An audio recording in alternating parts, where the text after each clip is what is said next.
Ya, selamat malam Virginian.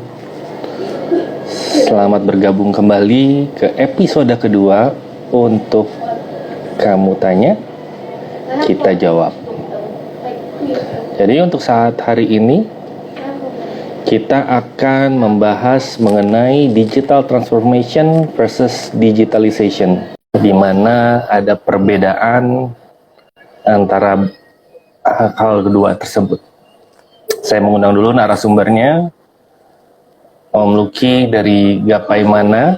Lalu kita menunggu Om Ricky dari Muay.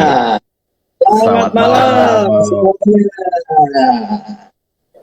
Selamat malam semuanya. Kayaknya makin seru nih kita nih. Nah, suara saya cek dulu. Suara saya siap. Oke. Suara clear kayaknya. Siap. Kita mempersiapkan digital resiliency dulu ya. Semua udah siap. Internet oke. Listrik. Otaknya nggak siap. Otaknya nggak siap. Mindsetnya nggak siap. Nggak siap digital. Checking resiliency. Itu kita harus berlatih dengan diginian itu kalau otaknya belum siap. Oke. Mungkin kita sambil menunggu teman-teman ikut dalam live ini, IG Live ya, kita mungkin saya cerita sedikit tentang topik hari ini mengenai digital transformation dan digitalization, di mana kita itu membandingkan dua hal, mungkin ada satu kesatuan, tapi juga mungkin ada perbedaan yang kita bawa ke dalam suatu bisnis. Ya, kalau dilihat, kalau kita melihat dari IG-nya di Jinian, kita menyebutkan bahwa perbedaannya adalah satu mengoptimalkan proses bisnis, dan yang lainnya menciptakan kembali model bisnisnya.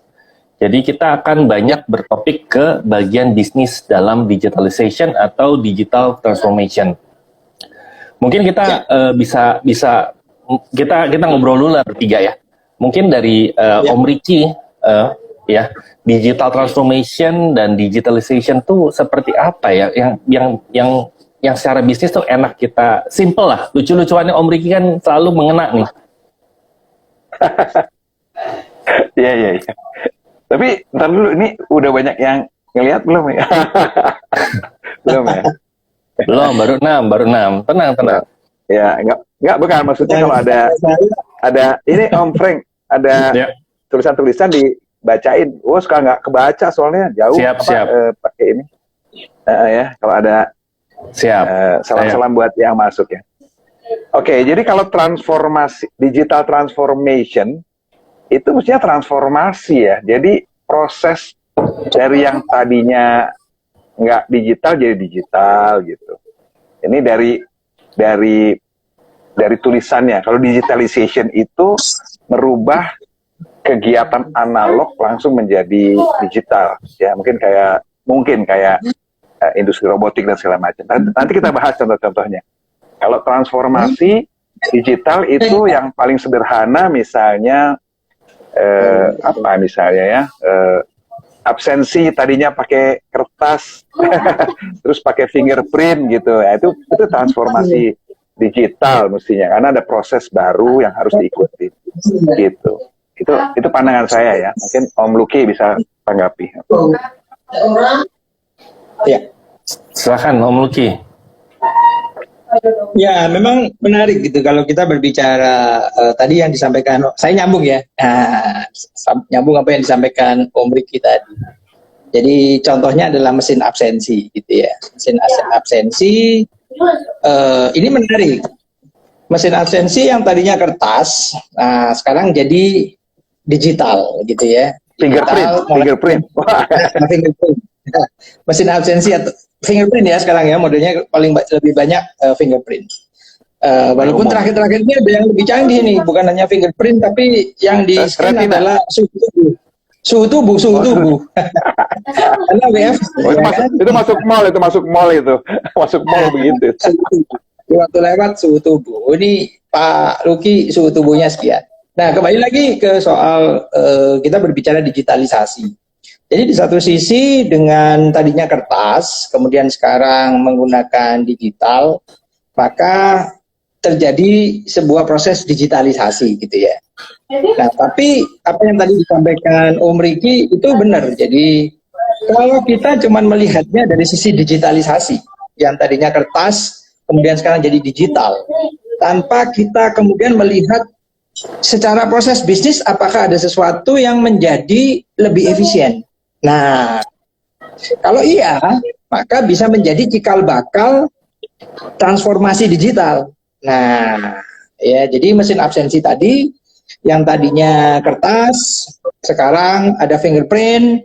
Dari fingerprint itu bisa dilihat, oh di Excel file gitu ya, secara kelihatan nih.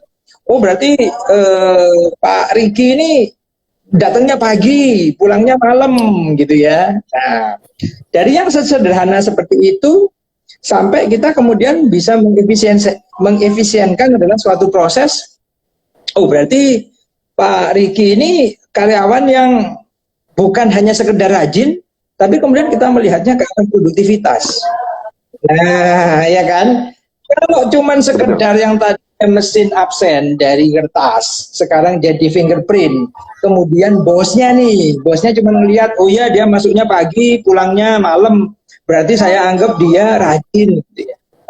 Tapi kemudian stop sampai di situ, tanpa berpikir kemudian bahwa ini adalah sebuah proses transformasi digital, ya cuman sekedar itu aja gitu ya. Tapi kalau bosnya kemudian lihat selanjutnya, orang ini masuknya pagi, keluarnya malam, pulangnya malam, apa yang dihasilkan? Nah, disitulah mulai terjadi pemikiran-pemikiran transformasi digitalnya.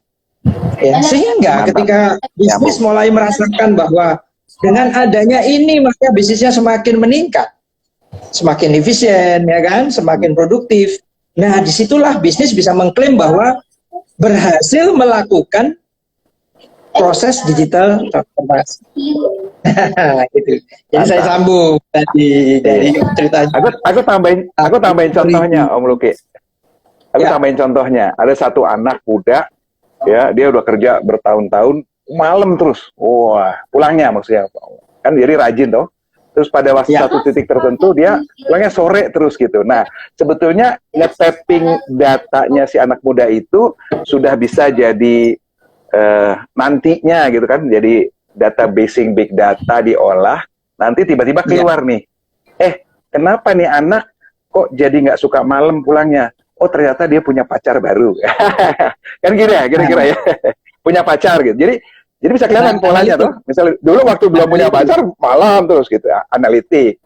Nah, analitiknya bisa agak dibikin pinter supaya triggernya otomatis, langsung keluar bosnya gitu. Ting keluar nih, Pak Bos, dicek nih anak ini suka malam kok sekarang tidak malam lagi. Nah itu sebenarnya transformasi digital ya. Jadi data yang iterasi bisa menjadi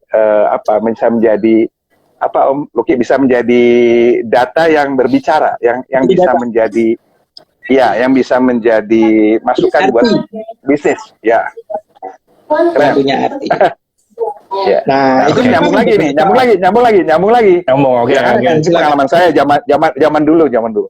Itu belum siap mentalnya. Jadi begitu fingerprint mati, selama seminggu 2 minggu mesinnya mati. Ya udah kita manual lagi. Nah, itu sebetulnya yang kita ngomongin minggu lalu tuh, mestinya harus ada langsung backup kalau kita benar-benar tidak boleh lepas dari fingerprintnya, nggak boleh offline-nya kelamaan, langsung ganti. Nah, mitigasi risikonya mengganti alatnya itu harus cepat. Kalau enggak kan datanya bolong nanti, ya kan? Betul. Akhirnya jadi manual lagi, nanti susah lagi. Kira-kira gitulah. Kesiapan kalau udah mau digital transformation harus terus ya. Oke, udah mulai ada pertanyaan nih, ada yang mau ikutan nih kayaknya dari Felicia Dimpluk. Kita invite aja, siapa tahu dia mau bergabung. Dia mungkin bisa langsung bertanya sama kita. Tapi emang udah ada pertanyaan lain. Oke. Selamat malam Bu Felicia. Selamat malam Bu Felicia. Itu dikasih background kalau enggak. Selamat malam. Silakan. Silahkan Bu, pertanyaannya Bu.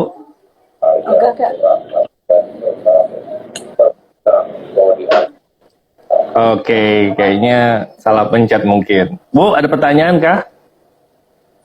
Enggak. Oke, makasih ya, Bu. Baik. Terima kasih Bu. Nah, saya tadi ingin mengomentari ceritanya Om Riki barusan, ya kan? Ketika mesin absennya mati dan segera tidak ada backup, berarti itu terkait sama topik kita minggu lalu, digital resiliency, ya kan? Ya. Nah, ya kan, buat teman-teman yang mungkin minggu lalu nggak bisa hadir, nanti bisa lihat di YouTube channel. Kita lagi siap-siap bikin YouTube channel nih. Bukan siap, Nah, udah up loh, JL. Kontennya minggu lalu udah diposting di sana ya? Sudah. Mantap. Jadi kita sudah mulai Kalau digital. begitu, Apa nih? Jadi digital transformation atau digitalization nih kita nih jadinya. Jadi kita udah bawa konten Instagram ini masukin ke YouTube. Digital transformation. Nah, betul. Jadi pada dasarnya nanti kalau kita sudah dalam sebuah proses, sebenarnya digitalisasi ini adalah sebuah umpan buat digital transformasi, ya kan? Jadi digital transformasi itu kalau kita melihatnya dari sisi prosesnya. Nah, digitalisasi itu sebenarnya adalah kata bendanya. Nah, kata kerjanya, ya kan? Tadinya bukan digital, jadikan digital, ya kan? Nah, ketika kita berbicara proses, ya kan? Kita secara proses, apalagi kalau kita berbicara bisnis, apakah kita kemudian masuk ke dalam sebuah proses transformasi bagi bisnisnya, ya kan? Banyak kalau kita lihat, kalau zaman dulu, ini ngomong zaman dulu nih, kita mungkin pernah ingat istilah komputerisasi, ya kan? Ingat kan? Dulu kan istilahnya komputerisasi. Nah, komputerisasi. Jadi sama, digitalisasi itu adalah sebuah proses dari sebuah media. Jadi kita bisa menganggapnya alih media ya. Media yang tadinya dari kertas sekarang jadi digital, ya kan? Nah, tapi untuk menjadi sebuah proses transformasi tidak cukup. Nah, kalau kemudian secara bisnis kita tidak bisa menghasilkan sesuatu, ya misalnya contohnya paling gampang gini, kalau kita sama teman-teman kita nih yang UMKM, nah yang tadinya pakai kertas, sekarang sudah mulai pakai aplikasi. Wah, sekarang point of sales aplikasi kan banyak banget tuh, ada yang mobile applications kan. Tapi apakah hanya dengan menginstal, apakah dengan mempelajari aplikasi tersebut, lantas otomatis si toko ini tadi, UMKM ini melakukan digital transformasi? Nah, mesti kita lihat dulu, ya kan? Kalau kemudian toko ini tidak bisa menemukan bagaimana proses-prosesnya yang tadinya tidak efisien, ya kan? Prosesnya yang banyak bocor mungkin, inventorinya tidak terkontrol dengan baik, ya kan? Tetap aja seperti itu, berarti belum transformasi, ya kan? Oke. Nah, jadi di satu sisi sudah pakai aplikasi, sudah digital, tapi belum transformasi, ya kan? Nah, maka transformasi inilah, kembali lagi transformasi itu kalau dari sudut pandang saya adalah kembali kita harus ukur dari apakah terjadi improvement. Nah, ya, apakah terjadi sebuah improvement dari dalam artian secara bisnis yang kita lakukan, ya toh? Atau mungkin kita non bisnis, tapi tetap aja terkait dari prosesnya tuh ada sebuah efisiensi apa enggak, apakah ada improvement apa enggak. Kalau enggak, berarti belum transformasi. Ada pertanyaan nih, gitu. Ada pertanyaan kita masuk ke pertanyaan dulu ya. Oh silakan. Kalau kita bahas ini panjang, kita bertiga bisa ngobrol terus ini. Dari momongan Yosua, bagaimana kalau berkaitan dengan data mining, digitalization ini? Wah, seru. Ya kan? Oke, data mining ya, data mining. Ya. Data mining itu adalah sebuah proses untuk dalam tanda kutip menggali data. Ya, menggali data, kemudian setelah kita gali, kalau kita dapat, terus datanya mau kita apakan? Apakah harus kita bersihkan dulu? Ya, apakah kita bersihkan dulu, kemudian kita bikin modelingnya seperti apa? Data banyak banget ya, apalagi kalau kita sekarang berbicara data, bisa banyak banget. Data mining adalah salah satu proses yang ada dalam proses big data analysis tadi. Tapi kembali lagi, ketika data tersebut kita kemudian tidak bisa mengartikannya, ya kan, kita tidak bisa mengambil dari model ini sebetulnya apa sih yang tercermin gitu ya. Mungkin kita bisa visualisasi, tapi itu berarti masih digitalisasi biasa, belum benar-benar mentransformasi ya. Ketika sudah menjadi bagian dari sebuah proses bisnis, nah itu nanti akan menjadi sebuah transformasi. Begitu gambarannya. Ini sekali lagi kalau versi saya ya, silakan. Saya mau nambahin aja nih, jawab nih diskusi data mining ya. Suatu kali saya ketemu temen dia investor nih. Ngapain lu? Gue bilang, tanya. Gue lagi nginvest di Singapura, itu botnya saham. Wah, kita diskusi panjang lah, botnya saham, jadi saham bot. Sampai pada diskusi yang saya nangkep poinnya dia bagus sekali gini. Rick, kalau fund manager orang itu makin lama makin lupa, makin nggak inget. Kalau robot makin jauh, makin jauh datanya, makin akurat, makin pinter. Nah, ini mungkin menjawab data mining ya. Maksudnya misalnya kalau fund manager 10 tahun yang lalu sampai dengan sekarang, tahu nggak sahamnya sahamnya Bumi gimana, sahamnya Telkom bagaimana, saham itu kan kalau orang tuh lupa ya. Tapi kalau dari 10 tahun lalu ditanam data botnya terus di track terus, itu makin pinter dia, makin akurat tuh ya, memberikan pandangan atau memberikan rekomendasi dan segala macam. Jadi mungkin jawabannya terhadap data mining itu, jadi data yang masuk terus di digital secara konsisten dan ditarik seperti tadi Om Luki bilang, tapi digunanya untuk apa gitu ya, kira-kira seperti itu sih. Jadi pas saya bilang, oh ya benar juga ya, jadi sekarang ini banyak yang pakai bot ya, bot saham, ada bot forex, ada bot-botnya kripto dan segala macam. Itu ya sebenarnya untuk tracking kayak gitu tuh, supaya dia lebih ingat. Kalau kita kan suka lupa ya, fund manager gitu. Ya, mudah-mudahan bisa menjawab tuh data mining gitu. Silakan. Data itu jadi akhirnya menjadi sangat penting ya. Kan biasanya kalau kita ngomongin balik lagi ke saham dan lain-lain gitu ya, itu kan biasanya pengulangan histori kan ada tuh. Kalau kita ngomongin kripto itu kan mereka ngelihat penggerakannya dan lain-lain, dan biasanya juga mereka melihat atau mengambil keputusan berdasarkan sejarahnya atau trennya seperti apa. Nah, kemarin itu lucunya pas saya sedang browsing TikTok ya, itu ada yang baru lagi, yaitu dia buatnya AI-nya itu buat lawyer.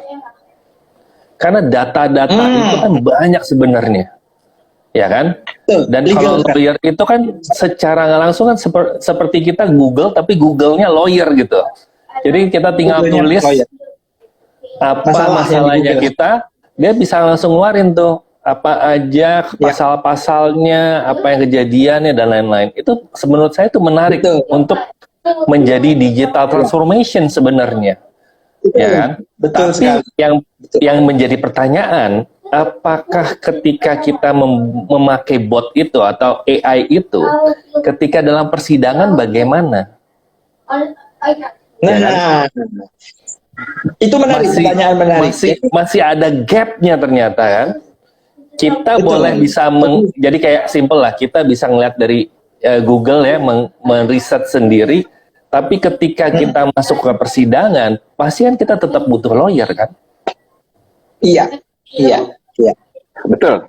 Jadi minggu lalu kebetulan waktu saya ikutan nih di forum yang AI global, itu ada sebuah klausul tentang yang barusan seperti kita bahas ini tadi. Bagaimana penggunaan AI dalam legal. Nah, jadi ini legal kan ya, lawyer dan lain sebagainya. Masalah hukum gitu ya. Nah, ternyata yang terpikir itu adalah sebuah human and machine interaction. Nah, human and computer interaction. Jadi si lawyer atau yang manusianya itu akan terbantu, tapi tidak bisa betul-betul full rely on machine. Nah, jadi istilahnya adalah kalau di dunia computer science istilahnya adalah HCI, human computer interaction. Iya, jadi mesin sebagaimanapun canggihnya itu akan terus berusaha untuk sempurna. Tapi tetap yang lebih menyempurnakan adalah manusia. Ya. Nah, gitu. Makanya kalau tadi kita berbicara soal data mining dan sebagainya, data science, datanya bisa banyak, tapi untuk ngajarin mesinnya supaya paham bahwa ini sahamnya kudu diapain, seperti tadi disampaikan Om Riki, itu tetap orangnya.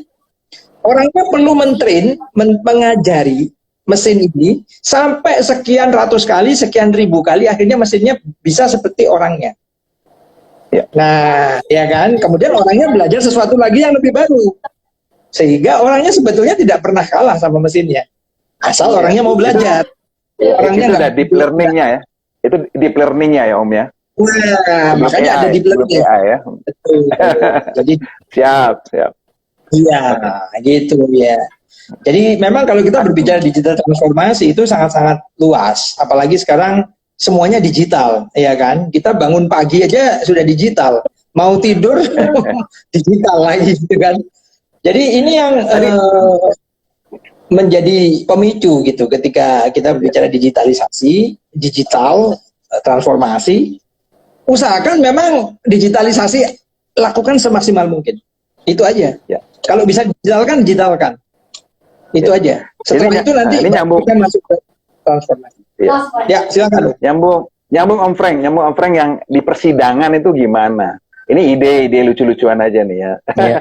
Di persidangan itu harusnya ada mesin pemrograman, ada mesin yang bisa diprogram, namanya listening bot.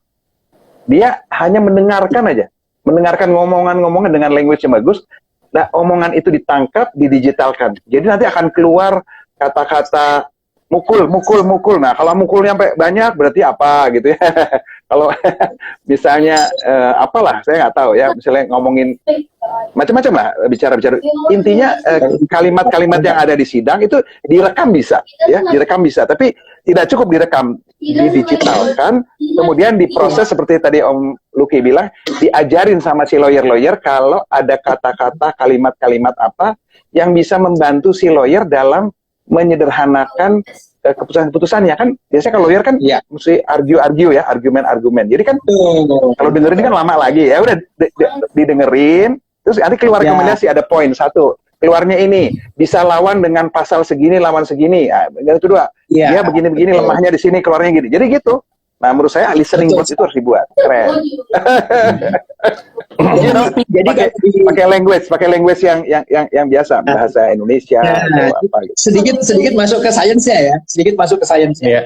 Jadi apa yang barusan disampaikan sama Om Riki, itu kalau di computer science yang disebut sebagai Natural Language Processing, NLP. Ya, NLP ya.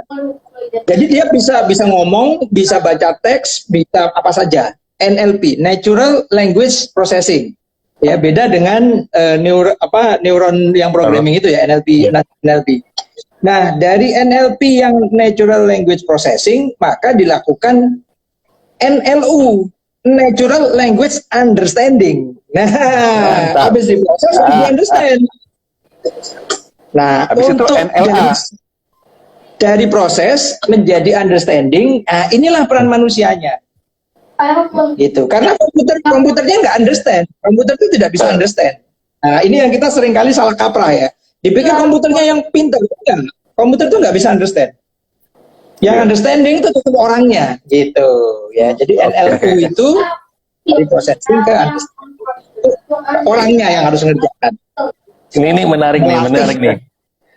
Tetap bila dinyatakan bahwa tapi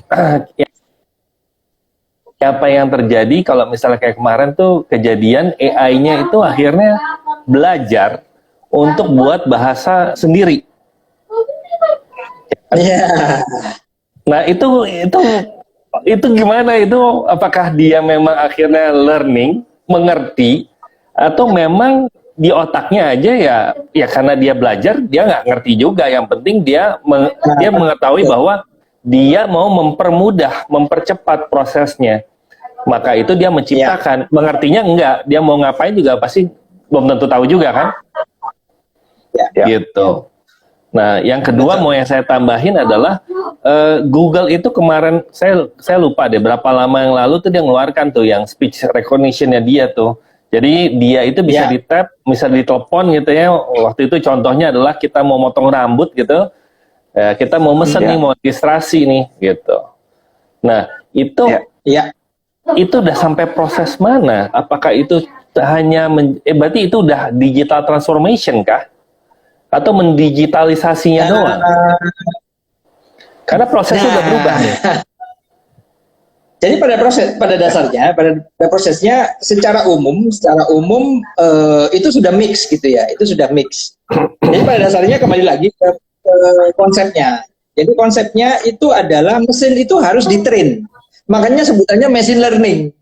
Yes. Jadi kalau mesinnya di-train, there's no way mesinnya itu bisa pinter.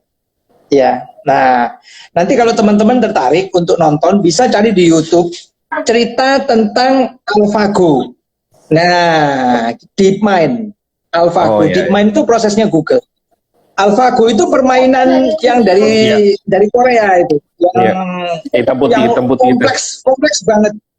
Ya, kayak Otelo. Kayak Otelo zaman dulu, tapi dia kompleks sekali. Jadi di situ ditunjukkan di awal-awal mesinnya itu salah terus. Tapi setelah dilatih sekian ratus ribu kali, akhirnya mesinnya bisa membaca kombinasi. Apapun yang digerakkan sama si juaranya AlphaGo ini pasti dikalahkan oleh mesin. Artinya apa? Mesin itu pasti butuh belajar. Tapi karena dia jauh lebih cepat, jauh lebih konsisten, nggak kenal lelah, dia akan diajarinya jauh lebih cepat. Mengerti daripada kita kadang-kadang malas belajar gitu kan. Nah, tinggal kita manfaatkan. Ya, tinggal kita manfaatkan. Contohnya kayak sekarang, saya kalau malas baca, kalau saya malas baca, sekarang sudah ada tuh AI itu, tolong bacain dong, tolong dirangkum itu tentang apa sih buku saya itu. Oh, dirangkum ada ya? Ada. Sekarang sudah mulai bisa seperti itu. Software-softwarenya sudah mulai ada. Gitu kalau kan. saya masih buat itu aja. Text to text to suara. Ya, text to suara atau itu yang tadi yang saya sebutkan language processing. Nah, ini sudah mulai understanding dia, Dia tahu, maksudnya ini gitu kan. Walaupun tetap kalau buat saya sendiri harus saya latih. Bukan itu. Nah, itu loh maksudnya. Nah, akhirnya dia paham. Oh, kalau misalnya saya baca buku, mungkin kita bertiga baca buku yang sama, rangkumannya bisa beda-beda karena kita ngelatih mesinnya beda-beda. Nah, beda-beda. Jadi itu makanya kenapa tadi listening botnya lawyernya si A sama lawyer B beda gitu ya, karena dia ngajarin penekanan terhadap ada yang perdata atau ada yang pidana atau ada yang hukum internasional gitu ya mungkin. Tapi listening botnya bisa dikembangkan sih. Tapi ini ngomong-ngomong kalau ada pertanyaan boleh lagi, karena saya lihat ini kayaknya jadi seru dan agak rumit buat teman-teman yang baru denger nih. Kayaknya seru banget gitu ya. Nggak apa-apa. Tapi saya mau terjemahkan ini dulu nih. Mau terjemahkan dari tadi saya masuk dari Om Lucky ya buat teman-teman yang baru masuk. Jadi komputernya atau mesinnya itu tidak bisa pintar, tapi karena dia itu bisa cepat belajar, belajarnya banyak, nggak kayak otak manusia, dan lupanya lama. Itu kata kuncinya. Kalau manusia, kita bacanya lama, nggak bisa banyak-banyak, lupanya cepet. Nah, itu lawannya tuh. Jadi lawannya dengan digital tuh, dengan kapasitas digital. Nah, jadi bayangkan kita nanti berkreasi, berinovasi, kira-kira apa yang belajarnya suruh cepet, bisa mampu banyak, dan lama lupanya. Yaitu tadi permainan tadi AlphaGo, saham dari 20 tahun yang lalu, masih inget tuh harga saham dari tahun 20 tahun lalu. Harga kurs pada tanggal September hari ini tahun 20 tahun yang lalu berapa kursnya? Kita nggak lupa. Kalau di sana dia inget. Ya gitu kan kira-kira. Nah itu permainan forex, sehingga dibantuin mikir, dibantuin catatan-catatan berpikirnya gitu. Kira-kira gitu sih. Sederhananya. Nah sekarang yang penting buat teman-teman yang dengerin, mau dipakai untuk apa nih kemampuan digitalnya kan? bisnisnya Ya. apa namanya mau dipakai untuk kegunaan. Tadi Om Luki dari awal bilang selama untuk kegunaan bisnis, ya kita diskusikan gitu kan. Jadi produktif Ya. atau tidak, ya. Oke. Ada pertanyaan lain atau kasih terus? Belum ada. Belum. Kayaknya pada menyimak semua. Oke, kita Ya. mundur ke bagian bisnis. Oke. Bagaimana Ya. bisnis itu mau mulai untuk digital transformation atau digitalisasi? Apa yang harus pertama dilakukan sebenarnya? Nah, menarik ini pertanyaannya. Ini selalu banyak yang tanya gitu. Bagaimana ya kita memulainya? Makanya ada kata-kata kalau di digitalisasi atau digital transformation itu ada kata-kata born digital. Lahirnya sudah harus digital. Nah, jadi usahakan di bisnis kita itu apa yang bisa didigitalkan, digitalkan. Nah, ya. Kalau misalnya terpaksa Pak, tapi ini masih harus Pak harus pakai kertas, nggak apa-apa, pakai kertas. Kemudian luangkan waktu untuk masukin aja ke Excel. Kalau belum punya aplikasi, pakai Excel dulu. Ya, karena saya terus terang kalau tukang gorengan yang dekat rumah saya, itu kalau banyak yang beli, dia ngitungnya sudah langsung pakai HP. Jadi dia punya point of sale di HP-nya. Singkong goreng berapa, pisang goreng berapa, sudah langsung di situ. Jadi born digital. Jadi dilahirkan sudah secara digital. Ya. Nggak peduli kita profesinya apa ya. Tadi saya ngasih contoh yang real banget ya. Jadi betul-betul akhirnya dia bisa apa? Bisa ngontrol. Oh, berarti saya singkong itu paling banyak laku. Oh, ternyata pisang goreng itu lebih laku kalau nggak pakai tepung. Nah, itulah digital transformasi. Itulah transformasi digital. Nah, gitu aja. Sangat sederhana kan? Saya mau tambahin contohnya, Om Luki, Om Frank. Contohnya ya. Contohnya gini nih. Teman-teman kan di SUBC ya, waktu kita lama. Ini yang dengar juga mungkin ada yang SUBC. Di Pasar Santa itu, Pasar Santa seberangnya tuh ada sop ayam apa namanya tuh. Enak tuh di pojokan, sop ayam. Jadi ayamnya mau apa yang iya.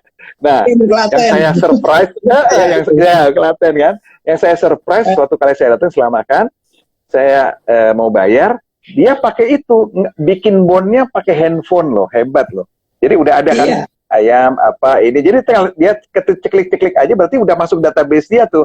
Akan apa laku yang mana, laku yang apa udah. Ada yang lebih lucu lagi, begitu udah oke, dia bisa ngeprint, bonnya di print. Printnya di mana? Pakai Bluetooth dari handphonenya. Ada printer kecil, sekotak kecil printer ini, pakai Bluetooth dia keluar, kruk gitu. Ya, jadi nggak pakai kabel lagi. Iya. Terus kemudian keluar. Wah, saya surprise ya. Jadi buat teman-teman semua, itu digital transformasinya luar biasa, ya kan? Jadi pakai handphone, terus ngeprintnya pakai Bluetooth, pakai Bluetooth, keprintnya jadi. Nah itu nyambungnya seperti tukang pisang gorengnya Om Luki itu. Ya, sayangnya kita belum kesana lagi tuh, belum bisa buka atau enggak saya nggak tahu tuh Pak Min itu ya. Iya, sekarang memang saya semakin sering, saya pribadi kalau nongkrong gitu ya, nongkrong di warung atau apa, paling sering itu saya tonton itu. Sejauh mana sebenarnya masyarakat kita itu sudah aware tentang yang disebut sebagai digitalisasi. Ya, ketika mereka sudah, bahkan ada beberapa tukang jamu, begitu kita mau bayar, dia ngeluarkan QR code. Wow. Bayarnya sini gitu. Tukang jamu loh, tukang jamu yang digendong itu, tukang jamu yang digendong. Kan sekarang sudah itu, jadi dia di selempangnya, di apa namanya, di selendangnya buat bawa jamu, itu ada QR code-nya. Pak, Bapak mau bayarnya pakai apa? Ini silahkan di-scan. That's digital transformation. Bagus. Nah, jadi nggak peduli perusahaan besar atau siapapun bisa. Iya. Tadi Om Frank nanya tuh, kalau digitalization bagaimana? Kalau saya baca dari masukannya apa inputan yang Om Luki ngasih, kalau diterjemahkan kan, kalau digitalization itu adalah mengganti proses yang analog menjadi analog yang dilakukan oleh manusia menjadi digital. Nah, ini saya mau kasih masukan nih buat teman-teman. Udah banyak belum yang dengerin? Karena kalau ada yang tertarik, kita bisa kerjasama. ya itu gini, saya selalu ultimate goal saya nih nanti Om Lucky sama Om Frank, kalau kita udah punya dananya, saya mau bangun ini di Ginian atau dimanapun. Jadi yang namanya batik tulis kan melalui orang nih ya, batik tulis. Batik tulisnya Mbok Suminem gitu. Nah, Mbok Suminem itu punya 4 pola di dalam otaknya dia. Pola seruni, melati, mawar, sama apa gitu. Jadi dia punya pola ya. Nah, kalau dia lakukan terus sendiri, itu kan capek itu. Ya dia ngajarin ke anaknya nggak mau, cucunya males, kabur-kabur ya. Jadi hanya dia sendiri yang bisa. Nah, kalau kita bisa merekam otaknya Mbok Suminem ini, ya, kemudian kita melatihnya dengan cyber robotik ya. Cyber robotik itu yang nyelupin ke malamnya, goyang ini lah. Itu menurut saya itu sangat ultimate untuk yang contoh yang namanya digitalization. Ya, jadi ada unsur AI-nya, ada unsur IoT-nya dan mechanical elektrikalnya gitu ya. Nah, yang lebih lucu lagi nih. Di otaknya yang direkam itu, kalau biasanya Mbok Suminem kalau udah 1 jam memalam, dia akan blobor dikit, agak gemeteran dikit, ya akan jatuh-jatuh gitu. Jadi nggak simetrik gitu, nggak perfect. Kalau perfect tuh yang namanya cetak, ya kan. Jadi bayangin bisa bikin template seruni dari otaknya Mbok Suminem, tapi berkali-kali selama seminggu nggak tidur-tidur, ya kan? Tapi Mbok Suminem tidur kan? Nah itu lebih hebat tuh. Jadi itu bagaimana digitalisasi. Nah, tapi ujungnya saya inginnya royalti yang besar atau yang lebih kaya mestinya Mbok Suminem dan keluarganya mestinya, karena itu. Jadi jangan kita sebagai pengusaha robotnya, kita nggak boleh tuh. Nanti udah gitu kita nggak ngambil. Tapi ini lucu-lucuan kita ya. Tapi bener ya, itu kalau nanti itu bisa terjadi, itu keren dan bisa menjaga menjaga warisan budaya Indonesia itu tetap ada. Jadi nggak bilang bahwa Mbok Suminem nggak ada terus batik tulis nggak ada lagi. Enggak. Direkam dulu otaknya. Jadi blobor-blobor asimetrik, daun yang kiri lebih lebar daripada daun yang kanan karena bukan simetrik gitu. Bukan simetrik. Oke. Tunggu. Ada pertanyaan. Asimetrik. Tapi sebelum itu saya mau nambahin nih. Apakah nanti dia itu bisa berkembang lagi? Karena kan belajar dia. Jadi kan kreativitinya berkembang. Bisa, tapi bukan Mbok Suminem lagi nanti, Mbok Suminem plus, Mbok Suminem plus. Kita ke pertanyaan dulu aja, Om. Soalnya kalau ngomongin robot, saya bisa sharing. Siap. Oke, dari Ahmad Harisi nih. Oke. Jika saya tarik kesimpulan, Pak, digitalisasi itu lebih ke penggunaan teknologinya. Tapi transformasi digital lebih dari itu. Sudut pandangnya lebih luas, bahkan bisa sampai ke perubahan budayanya. Correct me if I'm wrong. Betul sekali. Ya. Betul sekali. Ini dari Sumsel ya. Budayanya at the end budayanya juga akan berubah. Ya kayak kita sekarang, budaya kita berubah kan. Budaya kita untuk baca koran sudah berubah. Kita nggak pernah lagi baca koran, buka HP. Bahkan di HP pun yang kita baca adalah headline-nya. Kenapa? Sehingga apa? Negatifnya adalah kita gampang termakan hoax. Nah, seringkali kita dipancing. Headline sama isinya beda. Yang kita baca cuma headline. Itu budaya. Budaya. Kecepatan ya. Informasinya kecepatan gitu. Menyimpulkannya. Iya. Betul. Sudah terjadi. Itu sudah. Koran-koran sekarang juga clickbait-nya terlalu sih. Nah, clickbait itu yang sebetulnya sedang diperangi oleh para pembuat mesin-mesin AI gitu, diperangi gitu. Jadi lama-lama ya ini adalah sebuah budaya ya. Kita sendiri sebagai masyarakat budayanya adalah baca headline. Setelah baca headline kita jadi apa? Jadi sok tahu. Baca headline merasa sudah baca semua, padahal belum baca semuanya, langsung berkomentar. Sok tahu kan? Berkomentar. Nah, itu betul. Silakan Om, ada pertanyaan lagi nggak? Perubahan budaya yang kecil aja. Perubahan budaya yang kecil itu ya GoFood lah. Ya. GoFood. Itu juga perubahan budaya yang kecil tuh ya.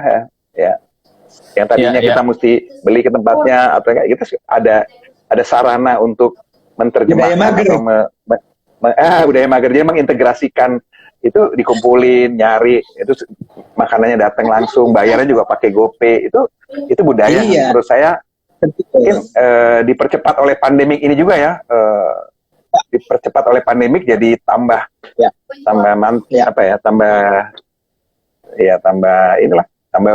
tambah diminati semua pakai gitu ya. Buktinya Shopee Food ya, sekarang mulai Ya. lagi ya. Ya. Mulai lagi. Belum ada pertanyaan, jadi Siap. kita lanjut aja tadi itu untuk yang Nah, Ya, yang kita batik ya. mulai masuk ke robotik ya.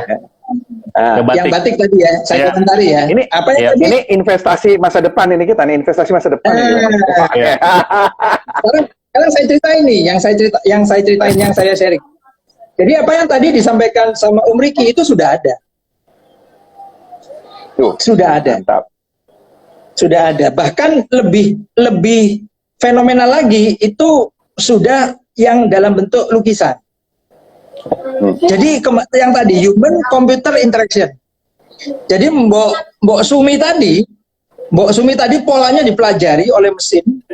Kemudian mesinnya tuh nimbrung bantuin Bu Sumi untuk bikin pola-pola baru. Wih, mantap. Jadi bisa berkreasi ya. Berkreasi. Ya, jadi ada beberapa bagian dari AI itu dari computer science AI itu yang mempelajari seperti itu. Jadi human computer interaction. Jadi dia pelajari. Ya, kemudian dia pelajari juga Bu Sumi itu sering kesalahannya di mana. Oh, Nah, oke. kesalahannya itu bukan diperbaiki, tapi malah dibuat another art oleh si mesin. Jadi keren banget hasilnya. Jadi hasilnya itu adalah kerjasama Bu Sumi dengan robot yang sebenarnya robotnya itu turunannya dari pemikiran beliau gitu. Atau Sorry. bisa Wah, juga nyambung nih. ini kita Ya. temukan juga dengan maestro batik yang lain itu bisa seolah-olah berkolaborasi.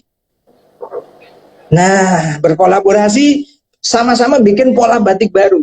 Itu sekarang sudah dimungkinkan. Ya, jadi ada beberapa kemarin tuh yang saya lihat adalah sebuah lukisan.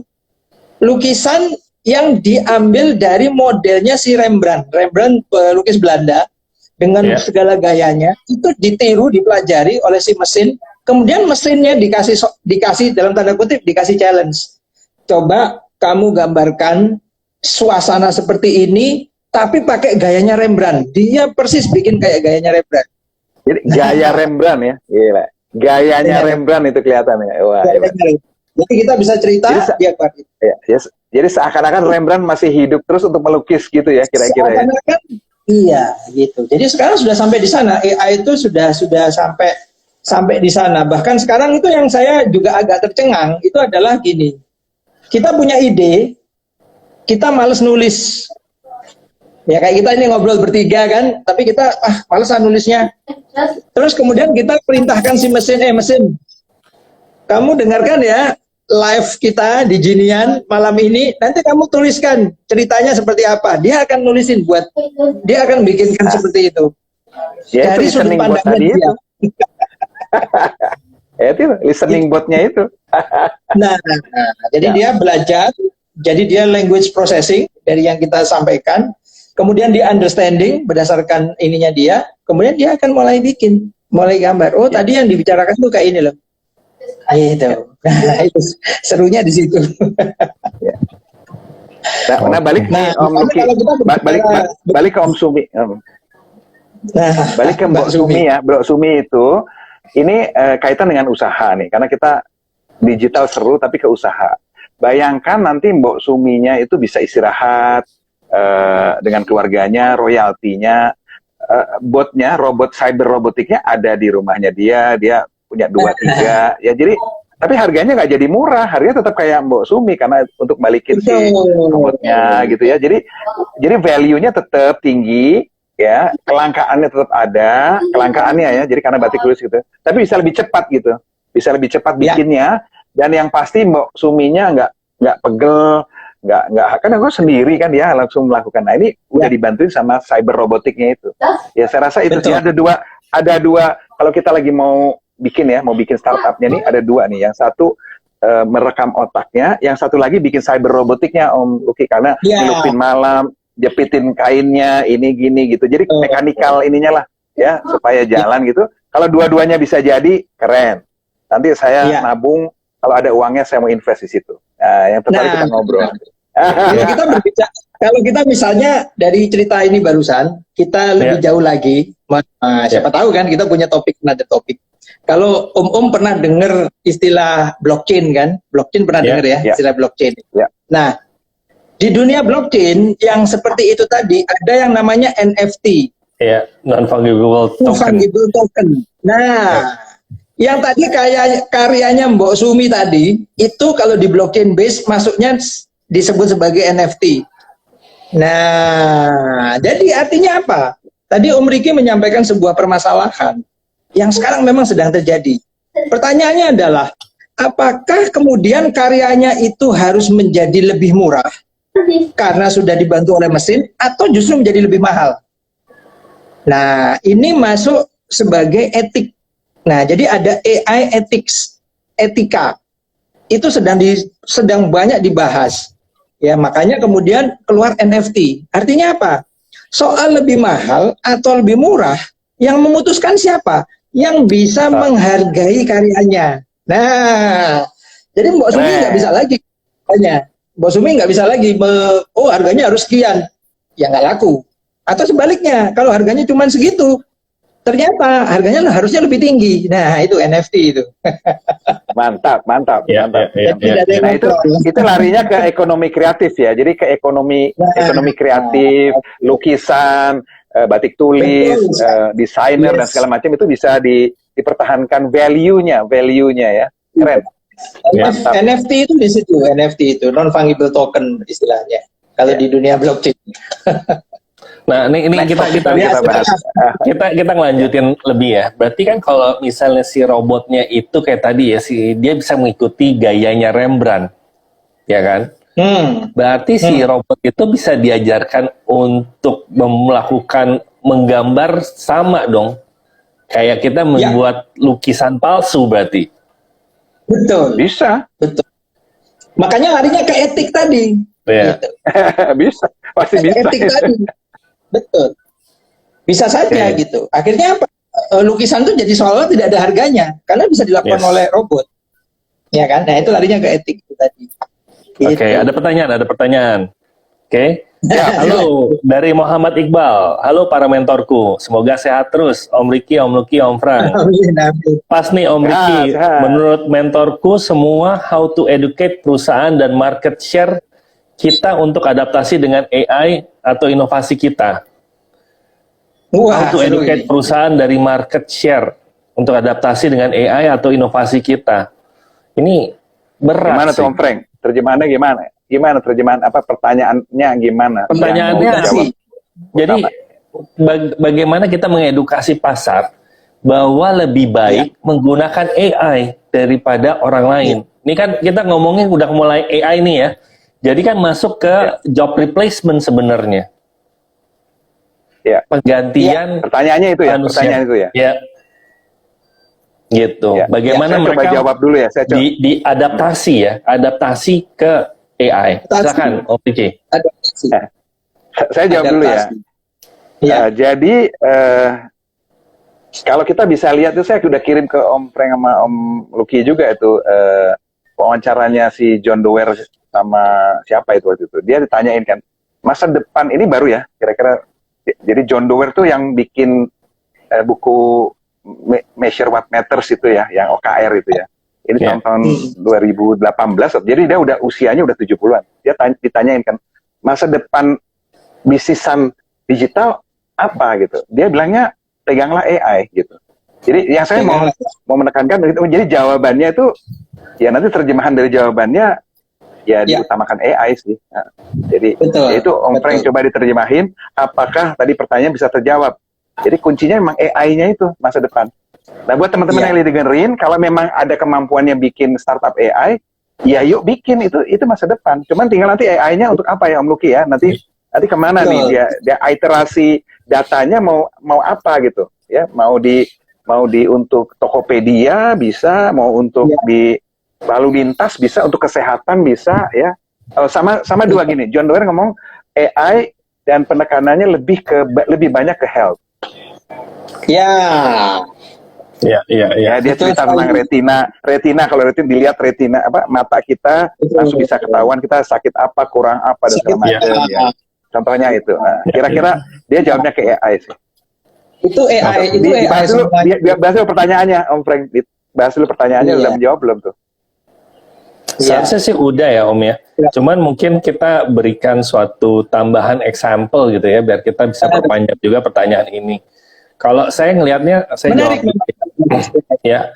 Kalau waktu itu saya pernah nonton, jadi nonton itu ada filmnya mengenai ya akhirnya manusia itu rely on AI, di mana akhirnya semua manusia itu di satu tempat itu nggak usah kerja lagi, semua udah terpenuhi, ya kan?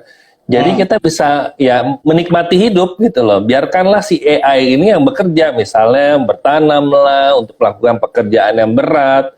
Jadi manusianya lebih ke strategis thinking gitu loh. Jadi ini perlu kerja ini dong. untuk ngerjain apa aja. Kreatif aja, kreatif Gitu. result aja, kreatif meeting aja.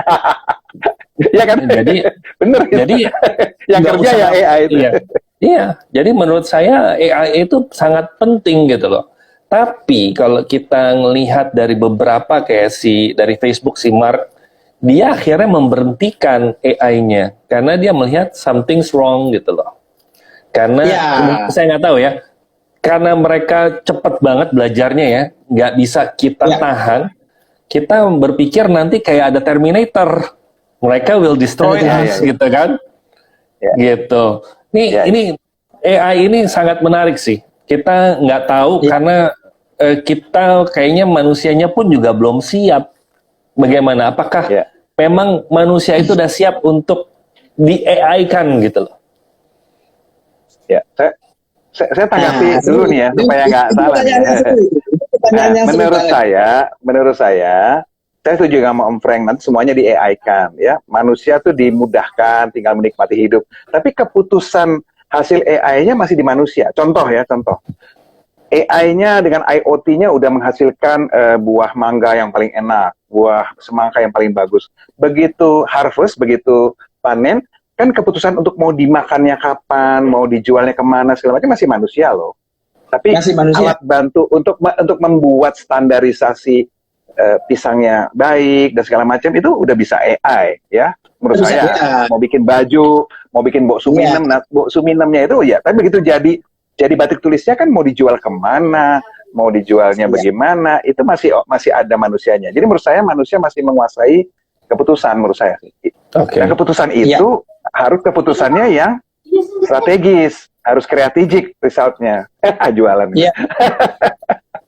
Ini saya mau terusin nih ya. Jadi membuat mereka cuman kayak think in the box gitu loh.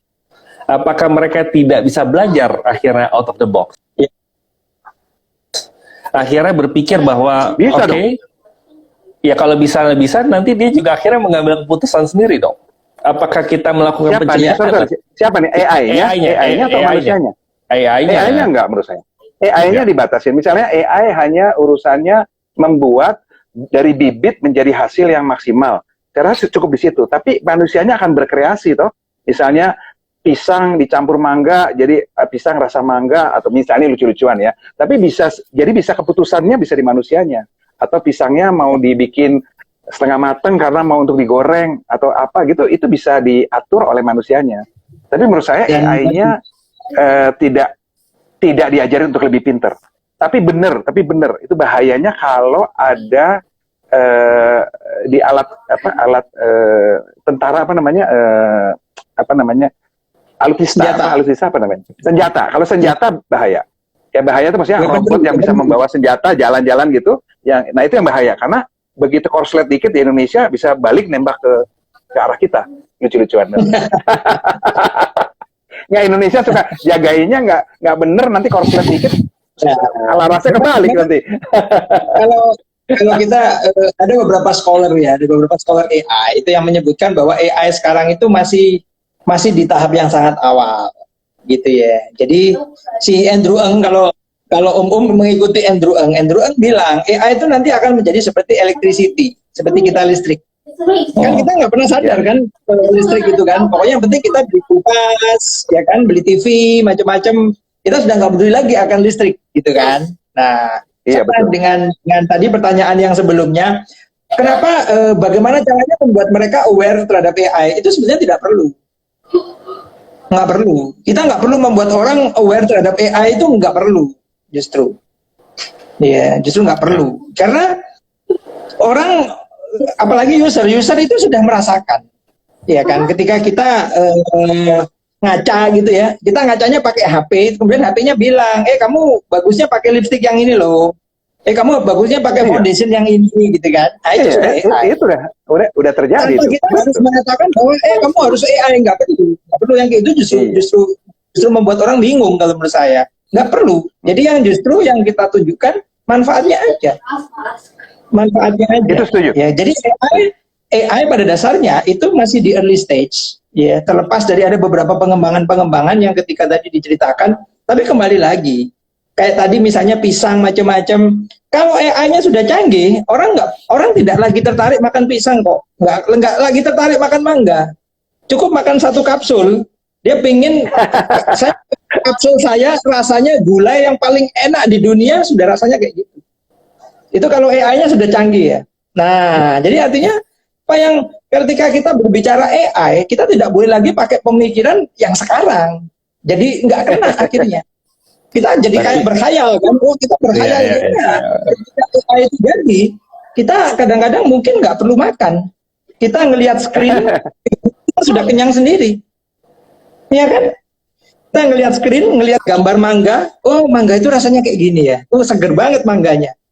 Itu, jadi nggak perlu lagi nanam mangga macam-macam. Karena apa? Ya, jadi balik lagi, AI, kalau dari, ya ini sebenarnya saya juga, karena kebetulan ikut ngobrol-ngobrol sama beberapa orang-orang yang sampai cerita bahwa akhirnya at the end, kembali ke thinking kita. Nah, makanya creative tadi.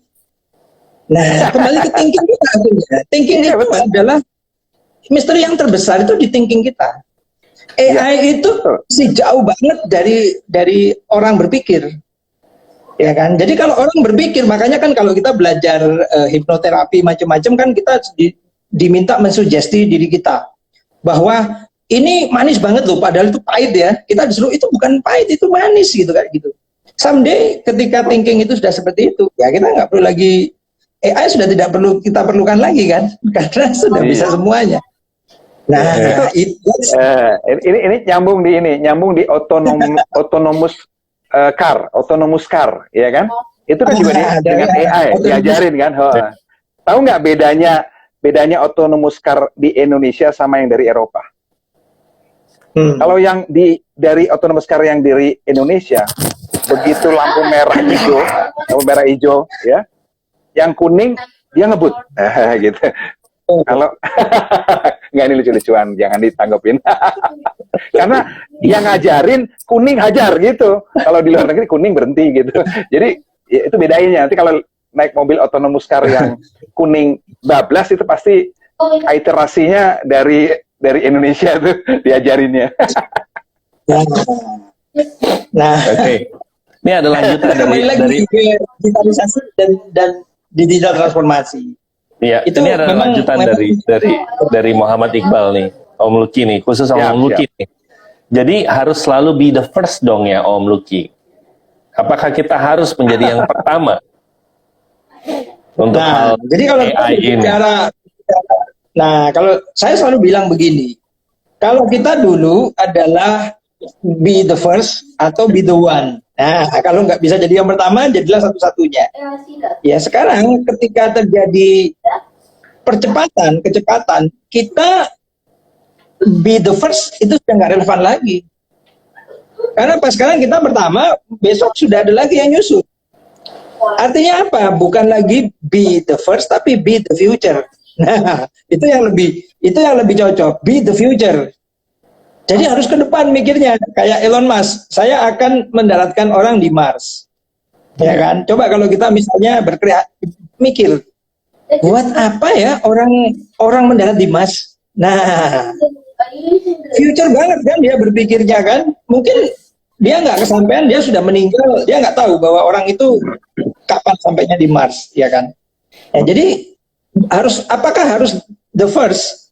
Kalau bisa yes, tapi kita tidak boleh terlena kalau kita bisa the first. Karena apa? Ketika kita jadi the first, besoknya sudah ada yang nyusul kok.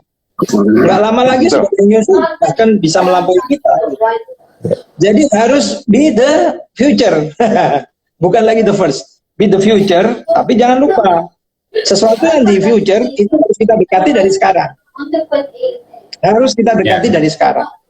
Nah, sehingga tidak relevan lagi untuk menjadi the first. Gitu. Iqbal ya. Ya.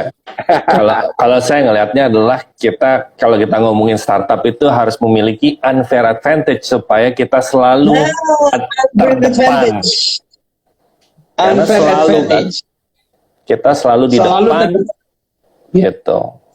Maupun kalau ada dulu kompetitif advantage, unfair advantage. Dulu kompetitif, artinya apa? Kita hanya mikir ke kompetisi. Sekarang enggak, harus unfair. Harus jauh ke depan mikirnya. Ya. Karena itu yang sulit untuk diduplikasi atau dicopy, maupun ada dana sebanyak pun, ya itu nggak bisa mudah gitu. Seperti kayak contohnya komunitas bisnis gitu ya, dari STBC Network, Tijinian, itu suatu komunitas yang kuat yang sulit untuk diduplikasi pada akhirnya. Ya kan? Oke, ini ada pertanyaan dari Yuda Faisal. Izin tanya, unfair advantage parameternya apa saja? Om Yuda dari Pertamina Ventures nih, Om Yuda nih. Siap. Pertamina nih Venture ya. Silakan. Perlu sesi sendiri kalau unfair advantage ini. Perlu sendiri. Unfair advantage. Pertanyaannya Pak, Om Frank, pertanyaannya. Parameternya? Parameter dari unfair advantage. Siap. Om Luki, ini yang ngajarin Lini Kanvas nih. Oke, saya coba jawab ya. Saya coba jawab. Kemarin saya juga kebetulan diskusi sama teman-teman. Mereka cerita competitive advantage dari Michael Porter. Saya bilang competitive advantage sekarang sudah mungkin buat teman-teman, apalagi yang model-model startup itu sudah usang dalam tanda kutip. Karena apa? Sudah nggak bisa lagi kita hanya berpikir secara kompetisi, tapi kita harus benar-benar for the future, cari sesuatu yang unfair. Sesuatu yang orang lain tidak mudah mengkopinya, sesuatu yang orang lain tidak mudah mendapatkannya, menirunya, gitu ya. Nah, ini yang menjadi parameter unfair. Apa itu? Nah, disitulah yang mesti kita cari terus. Jadi pada dasarnya unfair. Kenapa dia disebut unfair? Karena apa? Orang lain itu nggak punya seperti itu dan tidak bisa menirukannya dengan mudah, gitu ya. Tidak bisa ditiru dengan mudah, tidak bisa duplikasi, tidak bisa dibeli, tidak bisa nah ini yang memang harus kita gali, ya kan? Sehingga ketika kita nanti masuk dalam kompetisi, kalau misalnya masih bisa dikompet, artinya apa? Berarti competitive advantage, bukan unfair advantage. Unfair advantage adalah ketika kompetitor Anda mengejar Anda sudah lebih jauh lagi. Kompetitornya ngejar lagi, Anda sudah lebih jauh lagi. Nah, itu unfair advantage. Okay. Jadi, kembali lagi tadi saya sampaikan, think about the future. Bukan lagi the first. Kalau the first itu competitive advantage. Kalau the future itu unfair advantage. Oke. Saya tambahin ya. Ini saya tambahin dulu. Untuk unfair advantage ini saya pelajarin dari si Y Combinator. Jadi untuk unfair advantage mereka ada 5. Yang satu adalah foundersnya, ya. You have to be very very smart, ya. Kalian harus sudah seperti Elon Musk, Steve Jobs yang punya visinya tuh jauh ke depan, future. Jadi itu udah unfair advantage. Lalu marketnya itu bukan market trend, tapi ada growth. Growth-nya tuh harus dilihat. Minimal growth itu harus 20% ke atas. Itu baru bisa kita bilang bahwa itu adalah unfair advantage-nya juga. Lalu produknya harus 10x, 10 kali. 10 kali lebih cepat, 10 kali lebih mudah, 10 kali lebih murah atau apapun. Ya. Yang keempat itu acquisition cost-nya 0. Jadi sekarang ini mereka nggak mau lagi itu jor-joran dengan ayo kita promo, mereka mau acquisition cost-nya tuh 0. Bagaimana caranya? Ya itu gaya zaman lalu yang dibuat, word of mouth-nya, e-mouth dia mereka bilangnya, e-wom-nya dimulai.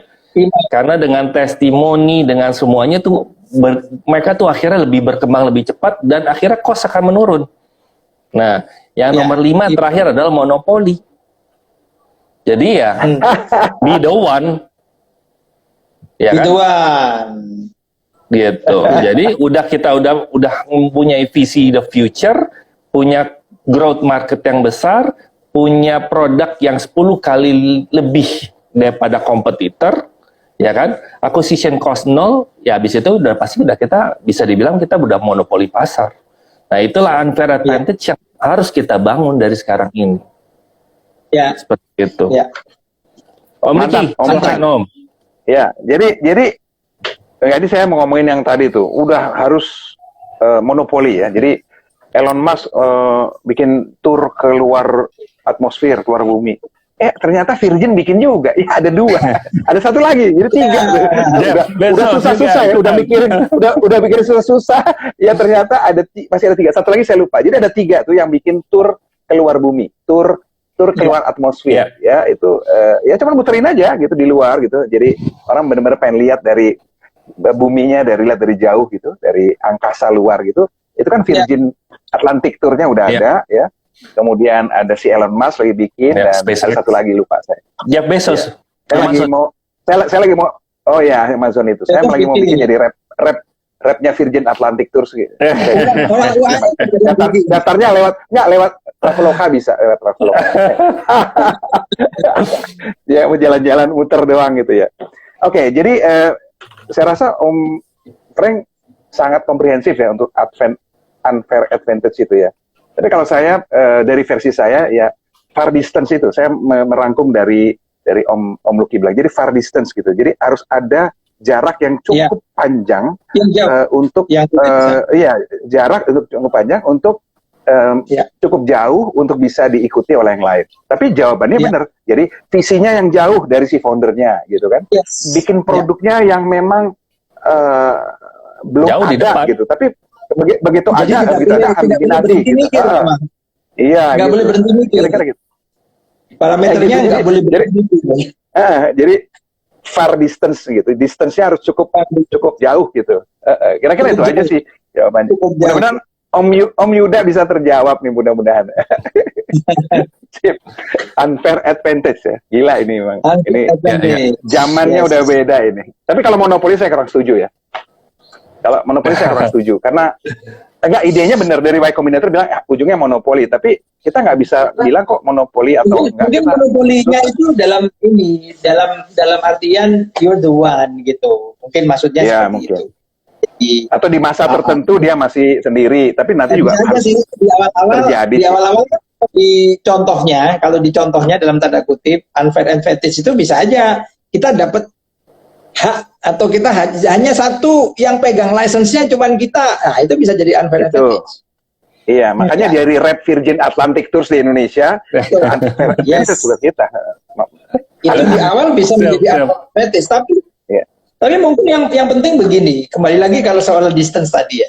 Ketika kita punya sesuatu yang menurut kita itu adalah advantage yang unfair, kemudian kita santai-santai, kita terlena, kita nggak tahu bahwa besoknya ternyata juga ada yang punya, ya udah nggak kompetitif lagi ya kan. Nah ini yang kita mesti hati-hati teman-teman. Unfair advantage itu bukan sesuatu yang statik, bukan sesuatu yang benar-benar harus terus kita usahakan supaya distance-nya itu cukup jauh. Ya, jadi begitu mereka sudah kenceng larinya, kita justru harus larinya lebih kenceng lagi.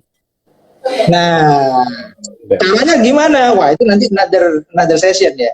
Bisa merger and acquisition. Oke, selamat malam. Jadi GoTo itu, jadi GoTo. Gojek sama itu kan kita lagi bingung. Oh iya, kita lagi bingung gini, tiba-tiba ada muncul lagi satu lagi. Jadi terus aja gitu ya. Dia melakukan lompatan-lompatan terus yang membuat kejutan-kejutan dalam rangka unfair advantage. Dalam rangka unfair advantage dia buat seperti itu. Gitu kan. Siap. Oke. Kita ke pertanyaan yang beda dulu atau mau dilanjutin dulu nih? Pertanyaan. Yang mana aja? Ya mana aja? Pertanyaan. Kita lanjutin dulu. Yang Ya, mana aja? Dari Pak Yuda nih. Lanjutannya lagi berarti unfair advantage ada masanya ya? Betul. Iya, betul. Ada masanya. Advantage itu ada masanya. Ada masanya. Setuju saya.